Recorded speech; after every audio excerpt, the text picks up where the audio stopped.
Price Lord. நான் Deborah.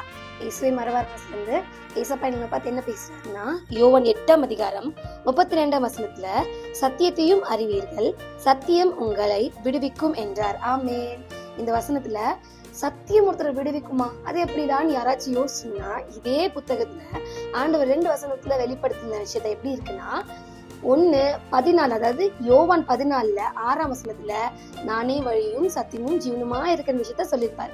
அப்போ Jesus Christ தான் இங்க சொல்லிருக்க விஷயத்த சத்தியமே நான் தான் அப்படின்ற விஷயத்த சொல்லியிருப்பாரு. இன்னொரு விஷயத்துல எப்படி இருக்குனாக்கா, அதே யோவான் 17:17 உம்முடைய வசனமே சத்தியம், அதாவது இந்த வேர்சஸ் எல்லாமே ப்ராமிஸ், ட்ரூத் அப்படின்னு சொல்லிட்டு போட்டிருக்கு.